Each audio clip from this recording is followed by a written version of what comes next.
बिस्मिल्लाहिर्रहमानिर्रहीम। अस्सलाम वालेकुम नाज़रीन, आप यूट्यूब चैनल देख रहे हैं। मैं इमरान खान हूँ। दहशतगर्दी के वाक़यात में इजाफा हो रहा है और अफसोसनाक वाक़यात हुए हैं खैबर पख्तूनख्वा के साउथ एरियाज़ में। एक जो पहला वाक़या है वो बन्नू से रिपोर्ट हुआ है और बन्नू छावनी पर खुदकुश हमले में पाक फ़ौज के 8 जवान शहीद हो गए हैं, जबकि जवाबी कार्रवाई में 10 दहशतगर्द मारे गए हैं। और ये बाकायदा ISPR ने इसके ऊपर एक स्टेटमेंट जारी किया है और उनके मुताबिक 15 जुलाई को सुबह 10 दहशतगर्दों ने, उनका एक गिरोह था, इसने अटैक किया बन्नू छावनी पर और छावनी में दाखिल होने की कोशिश की, जिसे सिक्योरिटी फोर्सेस के एहलकारों ने नाकाम बनाया। 8 फौजी जवान इसमें शहीद हुए हैं और उसके अलावा जो है वो तमाम दहशतगर्द 10 के 10 ये दावा किया गया है कि वो मार दिए गए हैं। एक वाक़या अभी थोड़ी देर पहले रिपोर्ट हुआ और वो डेरा इस्माइल खान से रिपोर्ट हुआ है। दहशतगर्दों का रूरल हेल्थ सेंटर पर एक हमला हुआ है और वहाँ पे 5 शहरी शहीद हुए हैं। फौरी तौर पे जवाबी कार्रवाई में 3 दहशतगर्द हलाक हो गए हैं। ये भी एक चीज़ रिपोर्ट हुई है। तो दहशतगर्दी के वाक़यात बढ़ते जा रहे हैं। पाकिस्तान को, पाकिस्तान की रियासत को, इदारों को और हुकूमत को पूरी तवज्जो दहशतगर्दी के मामलात से निपटने के लिए सर्फ करनी चाहिए और दहशतगर्दों का जो है वो कला कमा करना चाहिए। चाहे अफगानिस्तान से बात करें, चाहे ऑपरेशंस करें, जिस तरीके से भी वो कर सकते हैं, वो दहशतगर्दी को रोकना इस वक्त पाकिस्तान की इंटेलिजेंस इदारों और पाकिस्तान की सिक्योरिटी फोर्सेस की रिस्पॉन्सिबिलिटी है।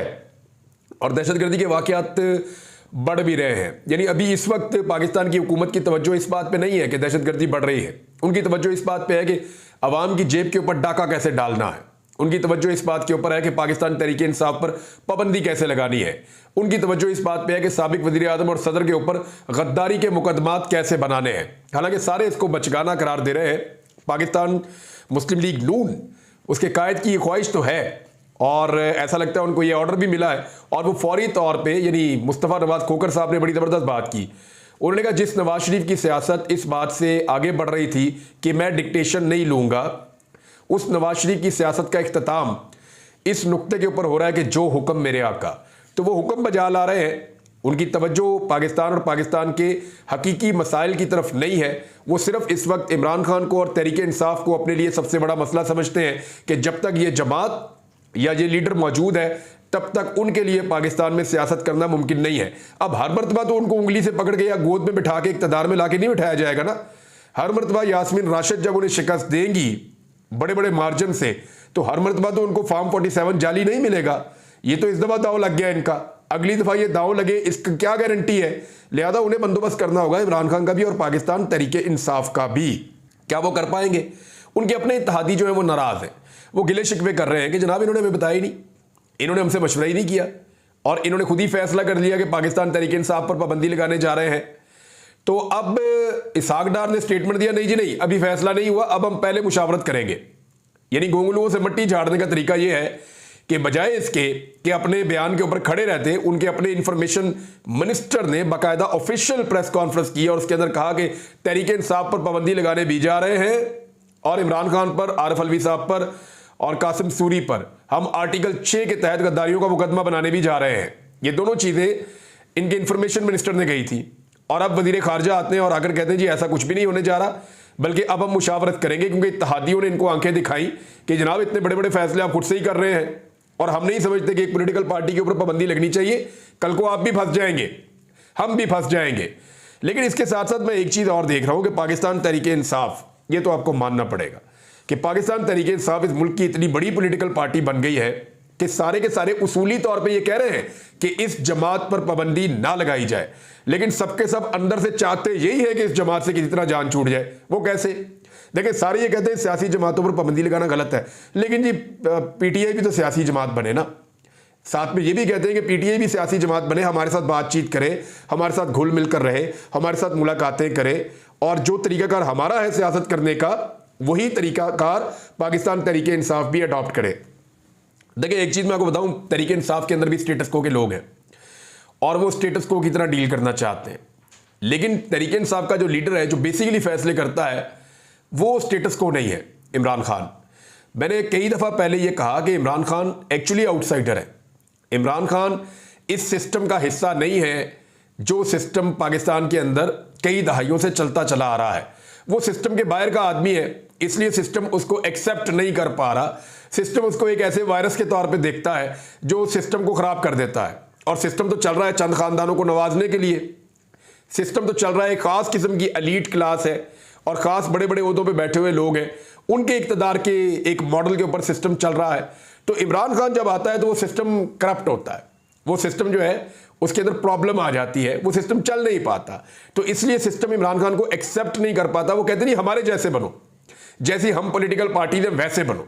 तो ये वाला गिला सारे के सारे इमरान खान साहब से कर रहे हैं। ये प्रॉब्लम शुरू कब हुई और कैसे हुई, इसके ऊपर डॉन ने एक बड़ा ज़बरदस्त इदारिया लिखा था। और एक्चुअली हुकूमत को जहाँ से परेशानी शुरू हुई थी वो डॉन का एक बड़ा ज़बरदस्त इदारिया है। और वैसे भी जब जजेस ने कहा, जब 11 जजेस ने ये कहा कि पाकिस्तान तहरीक इंसाफ एक पॉलिटिकल पार्टी थी और पाकिस्तान तहरीक इंसाफ एक पॉलिटिकल पार्टी है, तो उसके बाद से खलबली मच गई हर जगह पे। जितने भी इमरान खान साहब के मुखालफीन हैं या पाकिस्तान तहरीक इंसाफ से जो लोग खाइफ हैं, उनको प्रॉब्लम हो गया कि ये तो पॉलिटिकल पार्टी वापस आ गई। और ना सिर्फ वापस आ गई बल्कि अब ये अपना झंडा लेकर कौमी असम्बली के अंदर पहुंच गई है और कौमी असम्बली के अंदर ये सबसे बड़ी पॉलिटिकल पार्टी बन गई है। बाकी सूबों में ये अपोजिशन में बैठ गई है, एक सूबे में इनकी हुकूमत भी मौजूद है। तो अब इनके साथ कैसे निपटेंगे? ये तो इमरान खान वापस रिवाइव होने जा रहा है, तो फिर फौरी तौर पे ये फैसला किया गया और इसके ऊपर काम शुरू कर दिया गया। अब इस मौके पर ये स्टेटमेंट इंफॉर्मेशन मिनिस्टर ने क्यों दिया? देखें, एक्चुअली ये दाव ये लगाते हैं, मैंने आपको कल भी ये कहा था कि ये तहरीक इंसाफ पर ना तो पाबंदी लगा सकेंगे, ना गद्दारियों के मामलात के अंदर आरिफ अलवी और इमरान खान साहब को फांसी लगा सकेंगे या कासिम सूरी को। ये दोनों काम नहीं कर पाएंगे। उसका रीज़न है, ये सिर्फ इसलिए आए और इसलिए इन्होंने ये स्टेटमेंट दिए ताकि लोगों की तवज्जो हटाई जा सके। किस चीज़ से तवज्जो हटाई जा सके? ये देखें, इन्होंने रात को फिर डकैती मारी आम आदमी की जेब पे। ये वो शहबाज शरीफ है जिसने दावा किया था कि पेट्रोल 70 रुपए लीटर का बेचना है मैंने। ये वो शहबाज शरीफ है जिसने हुकूमत में आने से पहले, जब इमरान खान साहब की हुकूमत चल रही थी, तो दावा किया था कि इस वक्त पेट्रोल 70 रुपए लीटर बेचना चाहिए और डॉलर जो है वो 100 रुपए का होना चाहिए। लेकिन इस शहबाज शरीफ की हुकूमत आने के बाद डॉलर 300 के लगभग रहता है और पेट्रोल की कीमत के अंदर एक मरतबा फिर, यानी इस एक महीने में दूसरी मरतबा इजाफा किया गया है और बड़ा इजाफा किया गया है। यानी इस वक्त जो पेट्रोलियम मसनूआत की कीमतों में 10 रुपए लीटर तक का इजाफा किया गया और इस इजाफे के बाद जो पेट्रोल की कीमत है वो 275 रुपए से ज्यादा हो गई है और डीजल की कीमत जो है वो लगभग 284 रुपए की हो गई है। तो इस तरह इन्होंने पेट्रोलियम मसनूआत की कीमतें बढ़ा दी। आधी रात को इन्होंने डाका डाला, 15 दिन तक अब ये कीमतें लागू रहेंगी। इन चीजों से तवज्जो उठाने के लिए कुछ और करते हैं। देखिए दाव कैसा लगाते हैं। एक दिन पेट्रोल की कीमत बढ़ती है, अगले दिन बिजली की कीमत बढ़ती है, उससे अगले दिन आटे की कीमत बढ़ती है, उससे अगले दिन चीनी की कीमत बढ़ती है, उससे अगले दिन जो है वो दाल चावल और खाने वाली चीज़ों की कीमत बढ़ती है और अगले दिन जो है वो दवाइयाँ महंगी हो जाती हैं। इस तरह एक हफ्ता पूरा आता है और फिर अगले दिन फिर जो है वो कोई और कीमत बढ़ जाती है। यानी इन्होंने 15 दिन का शेड्यूल दिया हुआ है कि हर 15 दिन के अंदर अंदर आवाम को हर तरह का टीका इन्होंने लगाना है। रोजाना एक नया बजट आ रहा है। ये एक्चुअली दाव लगा रहे हैं, हर चीज पाकिस्तान में इन्होंने महंगी कर दी, आम आदमी की जिंदगी अजीरन कर दी है इन्होंने।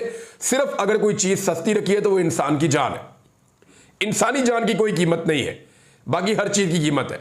इंसान की इज्जत की कोई कीमत नहीं है, बाकी हर चीज की कीमत है। यहाँ पे खवातीन को उठा के रगड़ा दे रहे हैं। वो सनम जावेद, वो तो शुक्र है इस्लामाबाद में आ गई। इस्लामाबाद में अदालत मौजूद थी, हाई कोर्ट।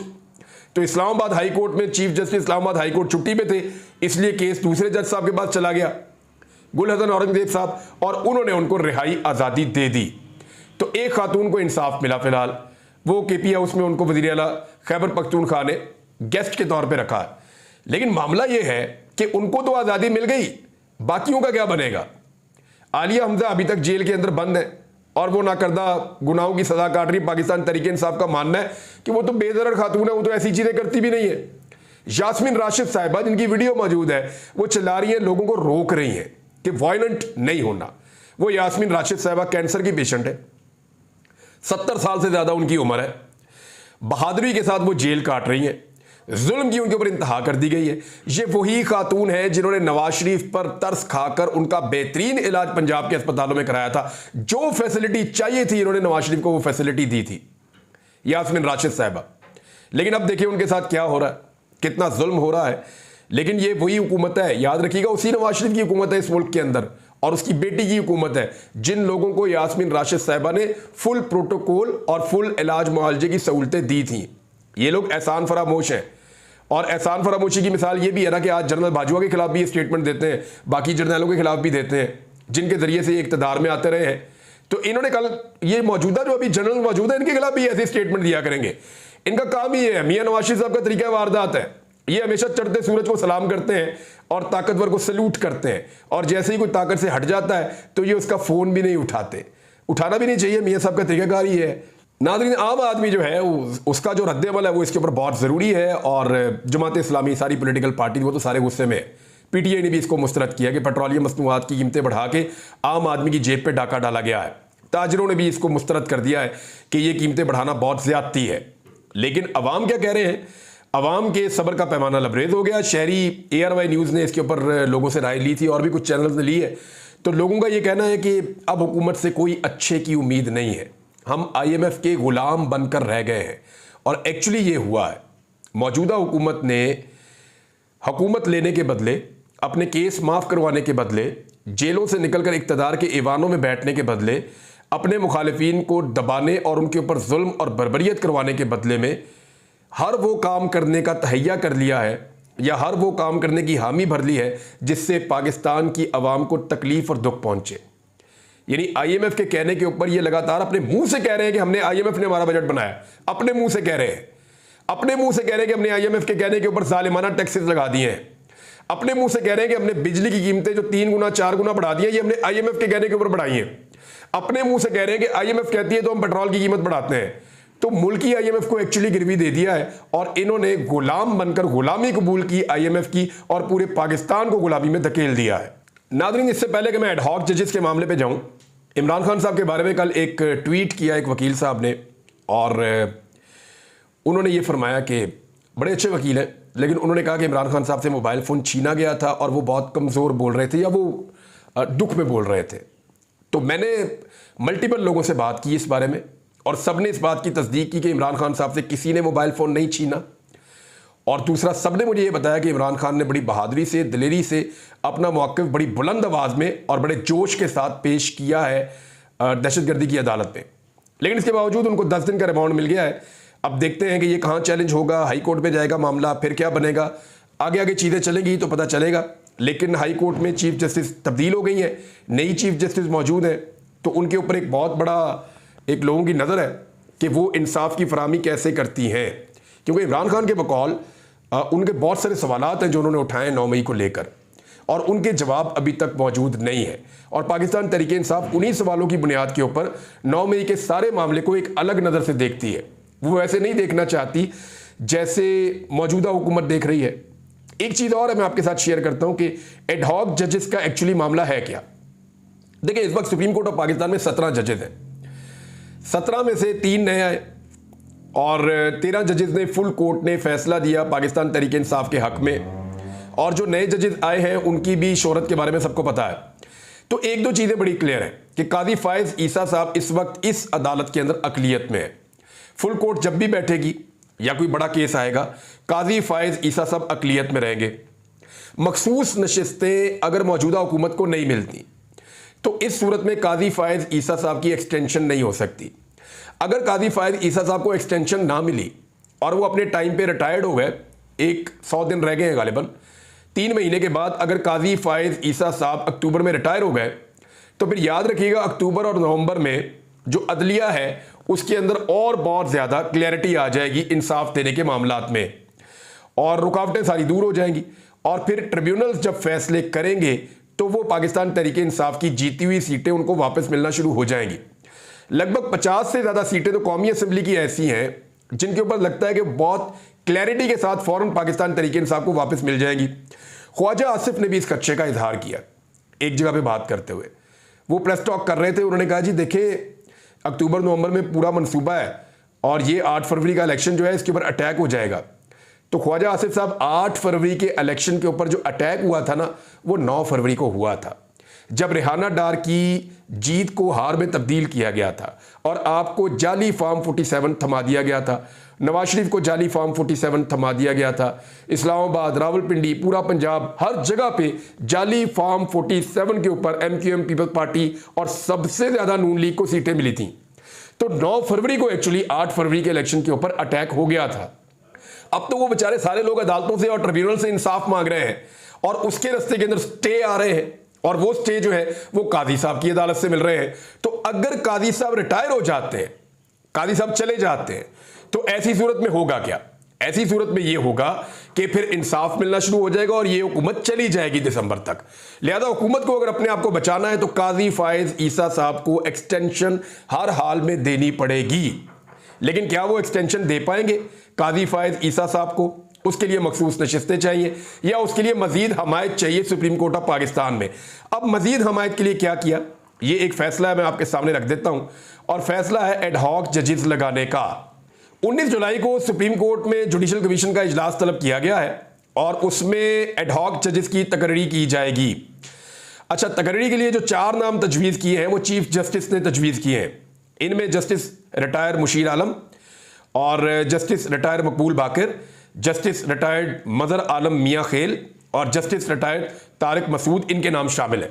अब ये जो 4 जज साहिबान जो रिटायर हो चुके, इनको सुप्रीम कोर्ट ऑफ पाकिस्तान में लाकर बिठाया जाएगा और वजह यह बताई जा रही है ताकि केसेस जो है वो जल्दी जल्दी हल हो और केसेस खत्म हो जल्दी जल्दी। लेकिन मैं हैरान हो रहा हूं कि कुछ जजेस और भी हैं जिनके नाम मौजूद हैं, उनको नहीं बुलाया गया।